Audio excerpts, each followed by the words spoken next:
नमस्कार दोस्तों, स्वागत है आपका। आज हम बात करने वाले हैं जीआई टैग के बारे में। जीआई टैग दरअसल अभी हाल ही में कई सारे प्रोडक्ट्स को भारत सरकार के द्वारा जीआई टैग दिया गया है। आज की इस वीडियो में जानेंगे ये सारे प्रोडक्ट कौन-कौन से हैं, साथ ही इससे जुड़ी तमाम जानकारी को भी आज की इस वीडियो में साझा करेंगे। तो बिना ज़्यादा समय लिए चलिए वीडियो को शुरू करते हैं।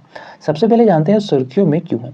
दरअसल अभी हाल ही में भारत सरकार के द्वारा जो बनारसी पान होता है, इसे जीआई टैग दिया गया है। ठीक है, जो बनारसी पान होता है एक्चुअली में काफ़ी डिलीशियस होता है स्वाद में, यानी काफ़ी स्वादिष्ट होता है और साथ ही साथ चूँकि इसमें काफ़ी विशेष प्रकार के इंग्रेडिएंट्स का इस्तेमाल किया जाता है, जिस वजह से ये अपने आप में भी काफ़ी यूनिक होता है। साथ ही ध्यान रखना, अभी हाल ही में वाराणसी के 3 और प्रोडक्ट्स को भी जीआई टैग दिया गया है। ये 3 प्रोडक्ट कौन-कौन से हैं? इनमें एक है बनारस का लंगड़ा आम, साथ ही साथ ध्यान रखना रामनगर का भाटा बैंगन और आदम चीनी राइस। इन 3 प्रोडक्ट्स को भी अभी हाल ही में जीआई टैग दिया गया है। और इधर तो 3 हुआ और एक हुआ बनारसी पान, तो टोटल 4 प्रोडक्ट्स। इन 4 प्रोडक्ट के शामिल होने के साथ ही जो पूर्वांचल रीजन है, इसका ये 22 प्रोडक्ट हो गए हैं पूर्वांचल रीजन के, जिसे जीआई टैग दिया गया है। और अगर केवल उत्तर प्रदेश की बात करें तो उत्तर प्रदेश के अंतर्गत अब कुल 45 ऐसे प्रोडक्ट्स हो गए हैं जिन्हें जीआई टैग भारत सरकार के द्वारा दिया गया है। अच्छा, साथ ही ध्यान रखना है कि अभी हाल ही में बिहार के मिर्चा चावल, अब ये जो मिर्चा चावल है एक्चुअली में देखने में ब्लैक पेपर की तरह लगता है, कुछ इस तरीके का दिखता है मिर्चा चावल।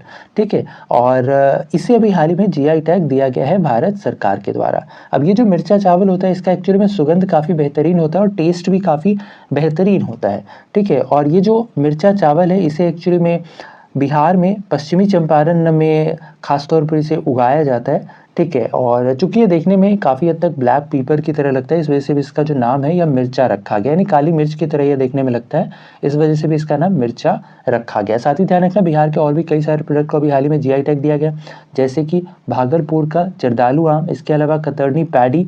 ठीक है, साथ ही साथ शाही लीची को भी अभी हाल ही में जीआई टैग दिया गया है, जो कि मुजफ्फरपुर का है। अब बात करें ये जीआई टैग एक्चुअली में होता क्या है। ध्यान रखना, जीआई यानी कि जियोग्राफिकल इंडिकेशन।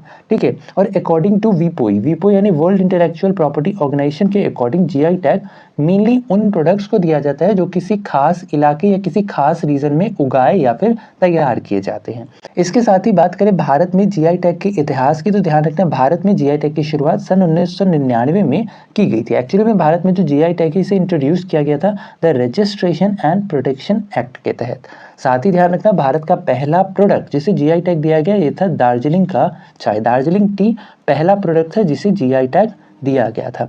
इसके अलावा ध्यान रखना, जिस भी प्रोडक्ट को जीआई टैग दिया जाता है उसकी जो वैलिडिटी होती है एक्चुअली में 10 वर्षों तक की होती है। ठीक है, बाद में चाहे तो इस वैलिडिटी को एक्सटेंड भी कराया जा सकता है। बात करें कि यह जो जीआई टैग है यह मेनली किन किन प्रोडक्ट्स को दी जाती है, तो जो जीआई टैग है ये एक्चुअली में दी जाती है मेनली 3 प्रोडक्ट्स को। ठीक है, इनमें सबसे पहला प्रोडक्ट है एग्रीकल्चरल प्रोडक्ट। एग्रीकल्चरल प्रोडक्ट मतलब जो खेती से जुड़ा उत्पाद होता है। ठीक है, जैसे हम बात करते हैं तेजपात जो कि उत्तराखंड का है, बासमती राइस, दार्जिलिंग टी, जर्दालू आम, तो ये सारे के सारे क्या है, खेती से जुड़े उत्पाद हैं।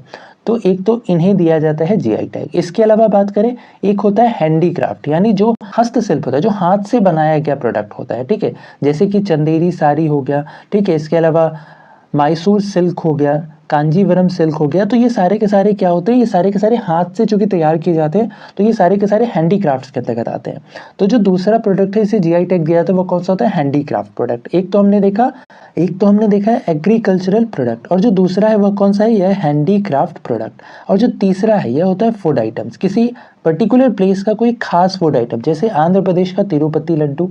ठीक है, इसके अलावा राजस्थान का बीकानेरी भुजिया। ठीक है, हैदराबाद का हलीम।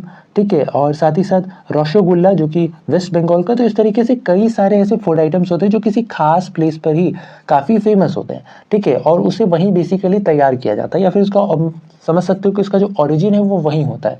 तो उन सारे प्रोडक्ट्स को जीआई टैग दिया जाता है। तो कुल मिलाकर अगर हम बात करें तो जो 3 प्रोडक्ट है, 3 प्रोडक्ट कौन कौन से, एक तो अपना आया एग्रीकल्चरल प्रोडक्ट, एक आया हैंडीक्राफ्ट और तीसरा आया फूड आइटम्स। तो इन तीनों को ही जीआई टैग मेनली दिया जाता है। अब बात आती है कि जो जीआई टैग है किसके द्वारा दिया जाता है, तो ध्यान रखना, जो जीआई टैग एक्चुअली में भारत सरकार के मिनिस्ट्री ऑफ कॉमर्स के अंतर्गत एक डिपार्टमेंट आता है जिसे डीआईपीआईटी कहा जाता है, यानी department of industry promotion and internal trade. इसी के द्वारा मेनली जीआई टैग दिया जाता है। अच्छा, साथ ही ध्यान रखना, जीआई टैग कई बार क्या होता है, कोई एक ऐसा प्रोडक्ट है जो एक से अधिक राज्यों में पाया जाता है, तो वैसे कंडीशन में उस प्रोडक्ट को मिला जुला जीआई टैग दिया जाता है। जैसे हम बात करते हैं बासमती राइस की, तो बासमती बासमती राइस को जीआई टैग दिया गया है। और ये जो बासमती राइस है एक्चुअली में पंजाब, हरियाणा, दिल्ली, हिमाचल, उत्तराखंड, वेस्टर्न यूपी और जम्मू कश्मीर के कुछ इलाके में मेनली इसे उगाया जाता है, तो इसे भी जीआई टैग दिया गया और ये मिला जुला जीआई टैग होता है। ठीक है, सभी राज्यों को मिलाकर जीआई टैग दिया जाता है।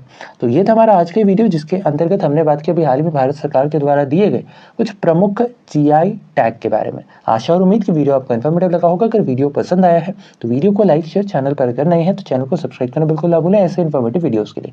तो ऐसे में आज के लिए इतना ही। अपना ख्याल रखें, स्वस्थ रहें, सुरक्षित रहें। आपसे फिर अगले वीडियो में मुलाकात होगी, तब तक के लिए धन्यवाद। गुड बाय, टेक केयर, जय हिंद।